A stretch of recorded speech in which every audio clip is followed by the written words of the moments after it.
نحمده ونصلي على رسوله الكريم اما بعد قال الامام ابن ابی العز الحنفی رحمہ اللہ في كتابه الأرجوزة المئية في ذكر حال أشرف البرية وأربع من النساء واثنا عشر من الرجال السحب كل قد هجر إلى بلاد الحبش في خامس عام وفيه عادوا ثم عادوا لا ملام۔ درس سیرت النبی صلی اللہ علیہ وسلم میں ہم یہاں تک پہنچے تھے کہ مسلمانوں کو بہت زیادہ ستایا جانے لگا مکہ کی سرزمین پر۔ پیارے نبی صلی اللہ علیہ وسلم خفیہ دعوت کا کام کرتے رہے، پھر اعلان فرمایا تو مشکلیں اور بڑھ گئیں، اتنی بڑھ گئیں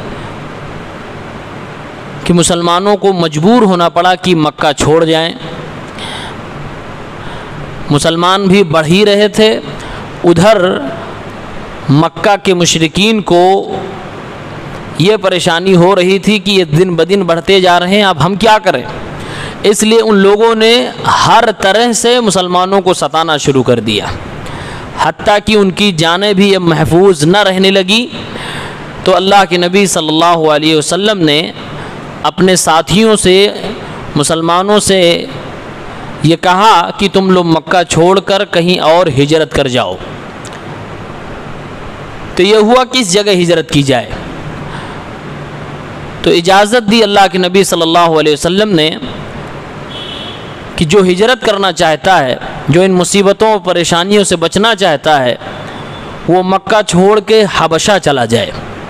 حبشہ جو آج کے دور میں صومالیہ، ایتھوپیا اور اس کے آس پاس دو ملک اور ملا کے جو کنٹریز ہیں، وہ پرانے زمانے میں پورا حبشہ تھا۔ اس وقت کا اس کا بادشاہ تھا اصحمہ نجاشی، جو کہ مسلم تو نہیں تھا لیکن عادل تھا، انصاف پسند تھا۔ اس کی رعایا میں کسی کے اوپر ظلم نہیں ہوتا تھا اس کی بادشاہت میں۔ تو اللہ کے نبی صلی اللہ علیہ وسلم نے فرمایا اس کے پاس چلے جاؤ، وہ ایسا بادشاہ ہے جو عادل ہے، اس کے ہاں کسی کے اوپر ظلم نہیں کیا جاتا، لہٰذا تم لوگ وہاں چلے جاؤ۔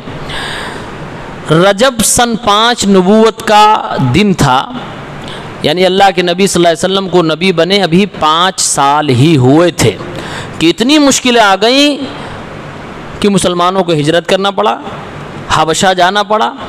اس پہلی ہجرت میں کل ملا کر 16 مسلمان تھے، 12 مرد تھے، 4 عورتیں تھیں۔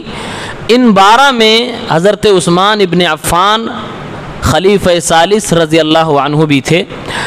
اللہ کے نبی صلی اللہ علیہ وسلم کی بیٹی حضرت رقیہ جو حضرت عثمان رضی اللہ عنہ کی بیوی تھی، وہ بھی اس میں تھی۔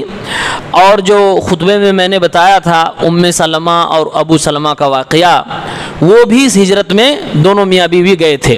تو کل ملا کے اس میں 16 لوگ گئے تھے، جس میں 4 عورتیں تھیں، 12 مرد تھے۔ یہ لوگ گئے، وہاں پر کچھ مہینے تک ہی رہے کہ اتنے میں خبر ایک پہنچی کہ سارے قریش کے لوگ مسلمان ہو گئے۔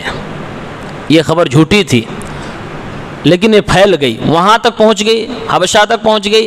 تو جو لوگ مسلمان ہجرت کر کے گئے تھے، ان لوگوں نے کہا اب ماحول ٹھیک ہو گیا ہے، سارے لوگ جب مسلمان ہو گئے اس کا مطلب ماحول ٹھیک ہو گیا ہوگا، تو چلو اب واپس اپنے گھر چلتے ہیں، مکہ واپس چلتے ہیں۔ تو وہ مسلمان مکہ واپس ہو لیے۔ اسی کو شاعر نے کہا ہے وفیہ عادوا، یعنی اسی سال، اسی نبوت کے 5ویں سال وہ مسلمان واپس ہونے لگے۔ مکہ میں پہنچ ہی پائے تھے یا راستے ہی میں ان کو یہ خبر ملی کہ جو ہمیں خبر ملی تھی وہ غلط خبر ملی تھی، ابھی معاملہ اس سے بھی زیادہ سنگین چل رہا ہے۔ تو جو واپس لوٹ کر آئے تھے اس میں 2 گوٹ ہو گئی۔ کچھ لوگوں نے کہا نہیں ہم واپس چلے جائیں گے دوبارہ حبشہ، کچھ لوگوں نے کہا نہیں ہم اپنے گھر واپس جائیں گے۔ چنانچہ کچھ صحابی واپس مکہ چلے آئے، ان میں عبداللہ بن مسعود رضی اللہ تعالیٰ عنہ بھی ہیں، وہ واپس چلے آئے مکہ۔ بڑی مصیبتیں ان کو پھر جھیلنی پڑی، اور پھر کچھ لوگ وہیں سے واپس حبشہ بھی چلے گئے، ان کے ساتھ میں اور بھی مکہ کے لوگ ہو گئے۔ تو یہ دوسری ہجرت حبشہ ہے۔ پہلی ہجرت حبشہ میں 16 لوگ تھے، 12 مرد 4 عورتیں۔ یہ شوال سن 5 نبوت میں، پہلی ہجرت حبشہ رجب میں ہوئی اور یہ شوال میں ہوئی، یعنی چند مہینے کے بعد ہی یہ دوسری ہجرت کی ضرورت پڑی، اور اس میں مردوں کی تعداد 83 تھی، 83 مرد تھے، 18 عورتیں اس میں تھیں، اور یہ لوگ حبشہ پھر سے واپس چلے گئے اور وہاں پر کچھ دن تک تھے۔ جب اللہ کے نبی صلی اللہ علیہ وسلم نے مدینہ ہجرت فرمائی، پھر وہیں سے وہ لوگ مدینہ چلے آئے۔ یہ ہجرت حبشہ تھی۔ 2 ہجرتیں ہوئیں، دونوں ہجرتوں میں مسلمانوں نے مکہ کو چھوڑا، مشرکین کی دشمنی کی وجہ سے اور ان کے ستانے کی وجہ سے۔ اس سے اندازہ ہم یہ کر سکتے ہیں کہ اسلام آسانی سے نہیں پھیلا ہے، یہ اتنا آسان نہیں ہے جتنا ہم سمجھ رہے ہیں کہ دین کی بات کو ہر کوئی سمجھ لے، قبول کر لے، مان جائے۔ یہ اتنا آسان نہیں ہے، یہ بہت ہی مشکل چیز ہے چلنے والے کے لیے بھی۔ شروعات میں مسلمانوں بہت جھیلا، آپ اندازہ کریں کہ وہ کون سی مصیبت رہی ہوگی، وہ کون سی ایسی پریشانی رہی ہوگی کہ کسی کو اپنی خاندانی جائیداد، گھر مکان، خاندان چھوڑ کر بیوی بچوں کو لے کر بھاگنا پڑا ہو اور اپنا شہر چھوڑنا پڑا ہو، یعنی کہ پریشانی کی انتہا ہو گئی تھی۔ جو لیڈر تھے محمد رسول اللہ صلی اللہ علیہ وسلم، آپ کے اوپر تابڑ توڑ حملے ہونے لگے تھے، یعنی پوری کوشش کی جا رہی تھی کہ ان کو جڑ سے ختم کر دیا جائے۔ اس لیے اللہ کے نبی نے اجازت دی کہ آپ لوگ یہاں سے مکہ چھوڑ کر حبشہ چلے جاؤ۔ ایک غیر مسلم بادشاہ کی پناہ میں اللہ کے نبی نے بھیجا۔ کیوں؟ کیونکہ وہاں ظلم نہیں ہوتا تھا، وہ لوگ وہاں تھے، خاموشی سے تھے، اپنی زندگی گزار رہے تھے۔ اس کے بعد جب مکے والوں کو پتہ چلا کہ لوگ یہاں سے بھاگ بھاگ کے وہاں جا رہے ہیں، تو ان لوگوں نے وہاں تک پیچھا کیا اور بادشاہ کو ڈرانے کی کوشش کی۔ تو عمرو ابن العاص اور عبداللہ ابن ربیعہ، یہ قریش کے 2 ہوشیار اور بہترین قسم کے ڈیل کرنے والے، بات کرنے والے لوگ تھے۔ ان لوگوں کو قریش کے سرداروں نے بھیجا اسی حبشہ کی طرف جہاں مسلمان گئے ہوئے تھے، اور جا کے کہا کہ ہمارے گھر اور خاندان کے لوگ کچھ بھاگ کے تمہارے یہاں گئے ہیں، یہ دماغ سے کچھ پیدل ہیں۔ اس طرح سے ان کی عیب جوئی کی اور بادشاہ کو یہ بتانے کی کوشش کی کہ ان کو ہمیں واپس کر دیجئے، ہم انہیں لینے کے لیے آئے۔ مقصد یہ نہیں تھا کہ واپس لے جا کر عزت و آبرو سے ان کے گھر میں رکھیں گے، مقصد تھا کہ ان کے اوپر ہم اپنی دشمنی کا اظہار کریں گے، انہیں سزا دیں گے کیونکہ یہ اسلام لا چکے ہیں۔